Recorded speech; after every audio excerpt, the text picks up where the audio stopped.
The Creator is a bad sci-fi movie. Like, seriously, this movie is bad.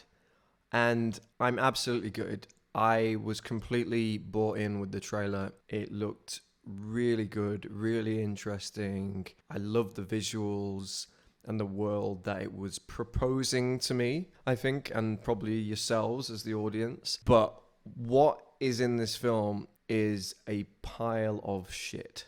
It's true.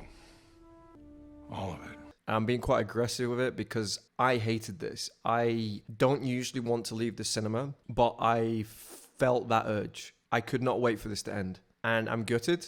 I'm really gutted. I had high expectations for this. You know, Gareth Edwards has a lot of cred in my book for Rogue One, which I think is the best thing that's come out of Disney Star Wars, other than, I'd say, probably Mandalorian Season 1 and 2. But I don't know what the hell Gareth Edwards was thinking when he wrote this.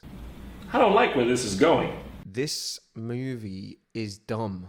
It's really dumb. Nothing makes sense and nothing is explained. And that's a shame because I think there is a really interesting world and ideas in this. But Gareth forgets to actually show us or explain anything or explain it in any kind of logical detail. The amount of holes in this movie is like a hedgehog's pillow. It is ridiculously open to criticism, and just you don't know why things are happening. So just to kind of realign my thoughts, I'll try and do it kind of in the order. If you watched my videos before, I do give a score at the end. I do try and break it down into different categories. So when you see the score, you're probably going to be like, well, you've hated on this, but that doesn't seem like the worst score in the world. And that is because this film is visually exceptional. It looks amazing. It looks like District 9. The first time you saw District 9, you were like, wow, this is incredible CGI mixed with real people. Same with this, but we'll get to that. Let's just get into the plot and the writing, because this is where this movie sucks so hard.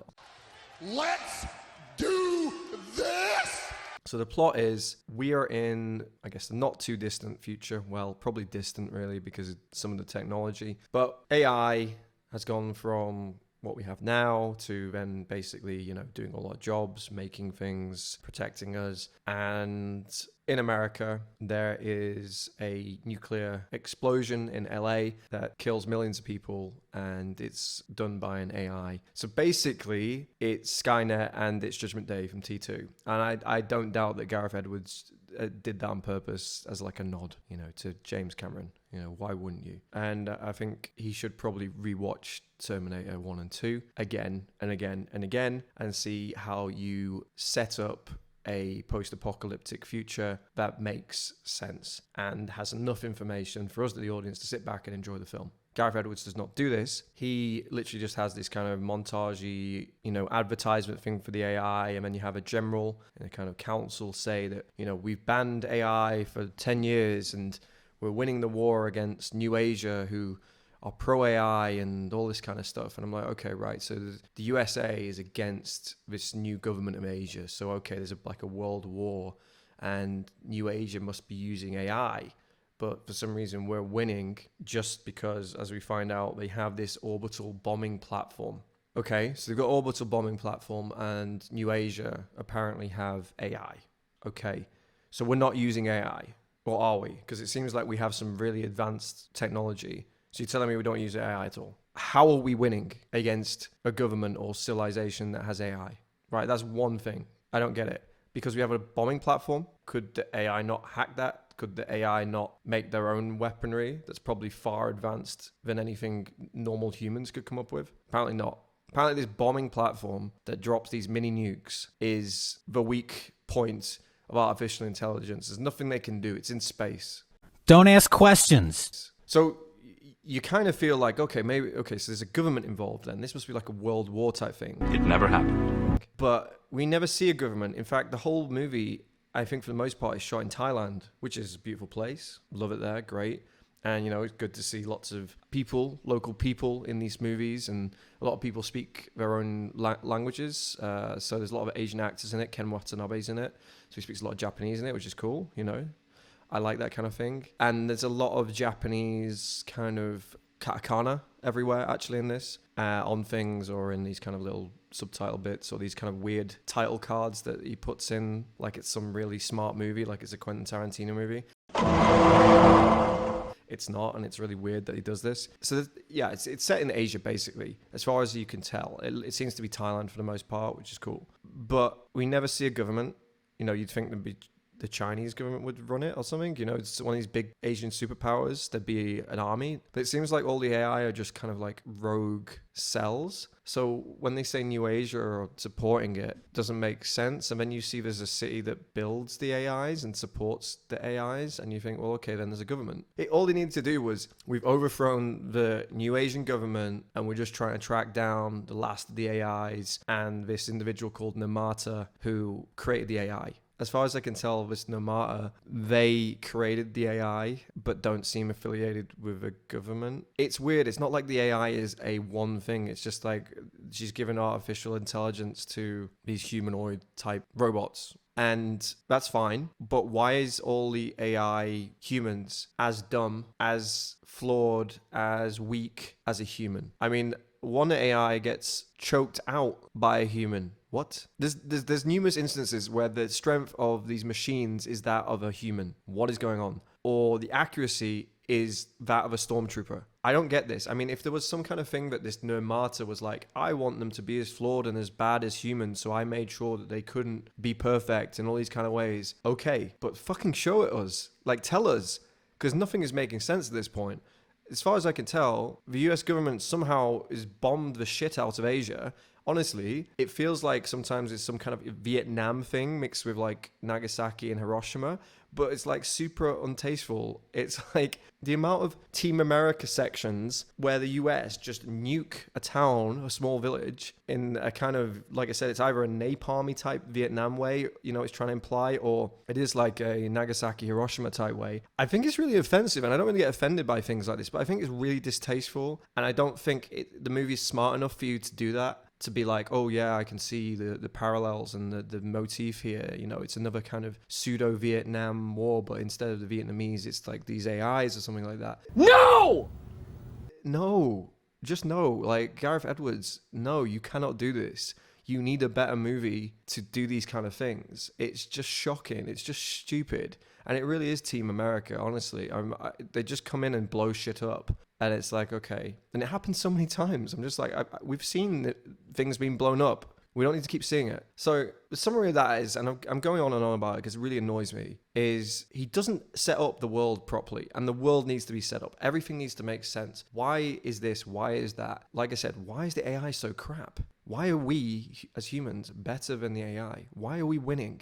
Why is the AI so incompetent? Why does the AI robots have a fucking off switch on their neck and a standby switch like they're a fucking PlayStation? What is going on? Like, this is so stupid. So stupid. Whoa. I think I just figured something out, Beavis. What? This sucks. So from the AI perspective, they've created this weapon, which is this kid who's super advanced, and apparently it can grow and like a human, and when it grows it gets more powers, and it can basically just turn things off and control technology from a distance. And the idea is it's created to destroy the bombing platform, I think it's called Nomad, and that will turn the tide, and then the AIs can win the war, and the AIs can live peacefully with the humans, because the AIs are perfect. They're the nicest people. There is no one in this film as an AI who seems like a bad person. They're all good. They all just want to be free and equal. And it's just a bit cringy, unbelievable. Again, this Namata, who we never, let's just say, truly get to know or understand, doesn't give us the answers to all these questions where you go, why are they like that? Why have they been programmed like that? We want to know. We need to know why this is the case. Or otherwise, we just can't get into the movie. We can't get sucked in as an audience. And there is a bit as well, not a big spoiler, but he goes to visit his friend when he's got the kid, main character. It's Denzel's kid, isn't it? John David Washington, right? John David Washington's main character. He goes to get this kid. So I'll probably rewind. Little trouble there. So at the beginning of the movie, basically living in Thailand with his wife, who is pro AI. So he's living with AIs, basically, and she's pregnant. And the Americans come along and do this beach raid trying to find this Namata. And his cover is blown because he's actually a spy. And his wife's like, get away from me. Get away from her, you bitch! So she runs off with the AIs into the sea, and the orbital bombing platform basically just nukes them. Fast forward, he's doing like menial jobs whilst the government are monitoring him and keep asking him, do you remember where Namata is? Do you remember anything? Blah, blah, blah. The government then come to him and say, look, we need you to come with us because you know this area. So where you were when this all happened and your wife died, actually there's a lab there, and we believe that's where Namata was based. So you were really close. Come with us and help us, find out what this weapon is that we've heard about, and destroy it. And you can take your wife home. And he's like, oh, my wife's dead. And like, they show him this clip, and in the clip, she's alive. He doesn't question whether it's a fake clip. He just buys it. So he says, okay, I'll come and help. So the Americans basically go to this lab to find this weapon, and our main character does. He finds the weapon, but all he is concerned about is finding his wife. That is it. He does not care about humanity. He doesn't care about the war. He doesn't care about survival. He's just a selfish prick who is just so butthurt about his wife that all he wants to do is find his wife. And he will let so many people die that he knows in this movie and not once apologize for it or feel regret. It's so frustrating, and the character is so unlikable because all he's doing is just selfish acts to get to his wife, who, let's be honest, when she ran away, absolutely hated him because he'd basically lied to her the whole time that he was pro AI when he was really a spy. And he's like, but I actually love you. But would you forgive someone like that? I'm not sure. So everyone he meets dies. Everyone just dies because of him, because of his selfish acts that he just wants to find his wife. So he uses this weapon, who knows his wife, to find his wife, right? So he's basically kidnapping the kid and won't kill it because he just wants to find his wife. That is it. And everyone just dies. Seriously, everyone just gets killed. And it's so stupid. This feels a lot like hell. So he finds the kid, kidnaps the kid, and tries to go find his wife. And there's just dumb stuff happens. A lot of dumb stuff happens. One thing as well, like the AI don't have drones, they don't have radar, they're not able to spy on anyone. So he's able to pretty much travel pretty easily through a lot of Thailand, even though it's supposed to be controlled by the AI or the AIs there. And Asia's pro AI. It doesn't make sense. I don't get it. There's just no technology. It's really dumb. It doesn't make sense. Like, how is there space flights, like in normal space flight, like you can go on a plane like we do now and fly into space and go to the moon, but there is no real surveillance that exists, even though right now in our current society, we are constantly monitored all the time. Okay.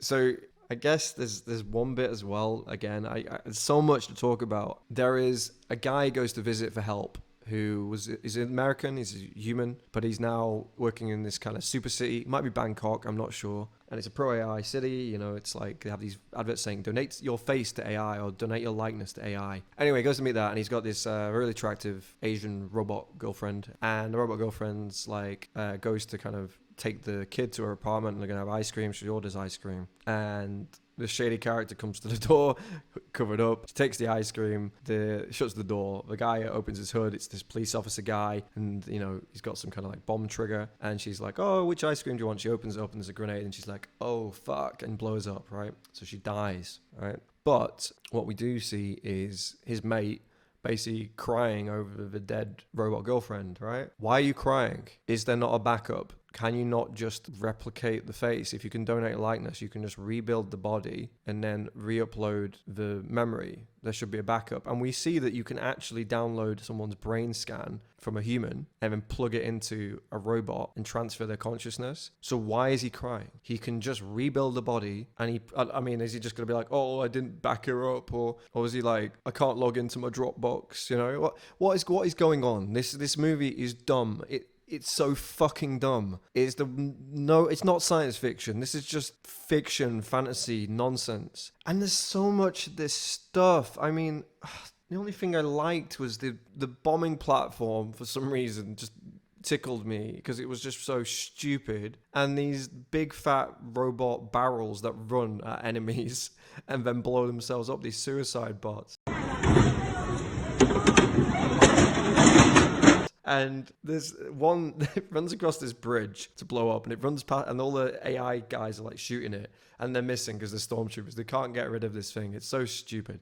And it runs past them into this like hut and blows up, right? And the second one goes off, and the child, because it can stop things with his mind, kind of stops in front of it and stops it, right? And I really thought, because it can speak, it doesn't speak much. It kind of was just like, I'll obey my orders. It's been fun. It's been a pleasure serving with you, Mom, before it ran off into the AI guys from the Americans. It's an American weapon. I was thinking he stops it, and it's going to go like, I do not want to die, something stupid like that. Because I was like, this movie is so bad. Why not? Why fucking not? Why doesn't he just like give this stupid suicide robot like a personality and, an existential crisis?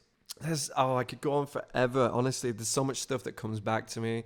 And I'm just like, it is just terrible. And I've been talking for so long about this. I don't want to bore you. I want to just cut through to the chase now because it's really badly acted. Denzel Washington's a legend, one of the best actors of all time. His son is not. His son is not a good actor. I've not seen Tenet. That might change my mind, but he's terrible in this. And his character's so unlikable. And there's no chemistry between him and the kid. The kid's cute and all and like whatever, but it's no comment on the kid. Like the kid's just a kid. The humor is terrible. There's no bonding moments, If you're going to try and do the, Last of Us type relationship, you need bonding moments. You need for us to have some kind of story arc with them so that we actually care and understand why he cares, because he doesn't care. He only cares about finding his wife, who, spoiler, right? So maybe just skip ahead like 20 seconds here. Spoiler, he gets so many people killed to find his wife, and when he finds her, she's in a coma, and the twist is she's no martyr. Duh, she's the AI creator, obviously. And the AI's like, oh, she can't pass on because we as AI can't kill her because she created us. Okay, so what does Washington Jr. do? He proceeds after all this time, all this effort, all these people dying, he switches off the life support and kills her. What? So the AI couldn't fix her. They had no way of like getting someone out of a coma. Nah, just switch her off. And he's like, yeah, cool. It's bad. It's so bad. It's the dumbest thing I've ever seen. I hate this movie. Anyway, the acting is terrible. All the cast are terrible. I like Ken Watanabe. Really like him. He's probably the best bit. Doesn't really do much. But Denzel Jr. is terrible. Gemma Chan isn't in it that much. Don't have a comment. Everyone else, no comment. There's no one who stands out. There's no real good villain. I mean, the villain is probably the female commander, and I don't really have much to say with that. But it's just this. Oh god, everything's coming back to me. It's like flooding back. I think I could talk about this for hours, but I will cut to the chase. Acting's bad. Writing is terrible. The dialogue's terrible. I think this should become a meme probably, but the commander lady comes down and says something. She's like, find the child and hack everything. Find the hacker 4chan and hack everything. I was like, oh my god, Gareth, did you really write that? She's just like, hack everything. I don't know why that just stuck with me. It just felt so wrong in a sci-fi movie to just be like, hack everything.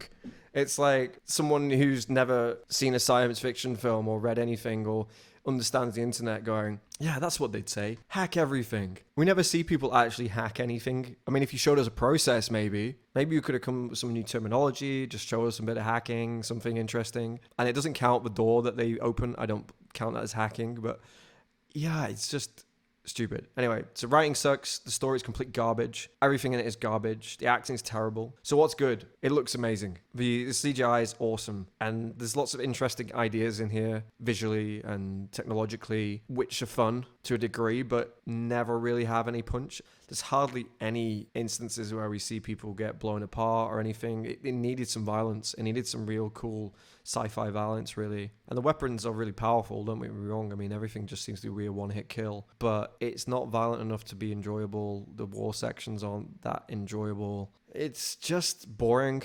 And I don't get why he splits all of the things into title cards. Like I said, like Quentin Tarantino, like this is a smart movie. It's not. It's stupid. And all the use of Japanese, like we see this a lot now, and it just isn't necessary unless you're trying to say that society has been, Japanese is the new lingua franca, or it's like the technological language or business language of the world or something like that. It's where we say, okay, that's why there's Japanese everywhere. I don't mind it. I can read it. I can read the Japanese. It's fun to do it, but it's not necessary. It just seems a bit like Gareth Edwards is sniffing his own farts here. It's just weird. It doesn't make sense. So direction visually, in terms of the CGI and effects amazing, and he's a good director. Like, how it's shot is really good. There's beautiful locations, and that's all great. I mean, if you've got bad writing and a bad story, then direction's not really going to help too much. In terms of music, it's fine. I don't remember the theme at all.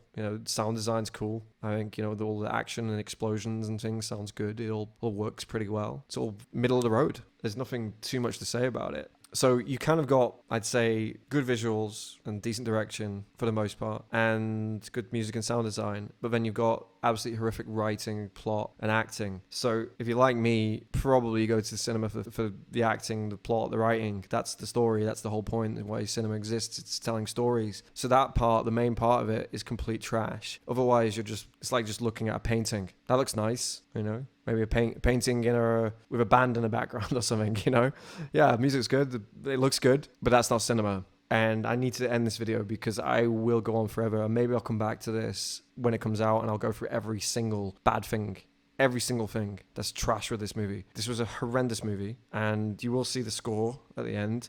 Doesn't suggest that, but as a sci-fi movie, it's complete trash. The only reason it gets a decent score is because of the visuals and the music's okay. Take that away, and you've got a below average movie. You've got one of the worst sci-fi movies I've ever seen. One of the worst written movies I've ever seen. This was such a disappointment. Do not see this movie ever. And I do get frustrated that probably it's getting too much credit from critics. I think it's at like a 60-something%, which is, you'll see roughly where I've ended up putting it if I'm trying to be objective. But when movies like Indiana Jones just get absolutely trashed and they're not that bad, they're okay, and something like this gets a pass, I don't think that's acceptable. This is an atrocious movie, and it should be deemed that. And people should know about it and be told honestly about this movie. I'm so angry, so frustrated. If you've watched to the end, thank you so much for listening. Please let me know what you thought. If you disagree with me, absolutely, please let me know. If you agree with me as well, if there's any other stupid bits that you remember, put it in the comments. I will respond to everything. So yeah, thanks for watching. If you like this video, subscribe, share, comment, all the good stuff. And I'll see you next time. All right, see ya.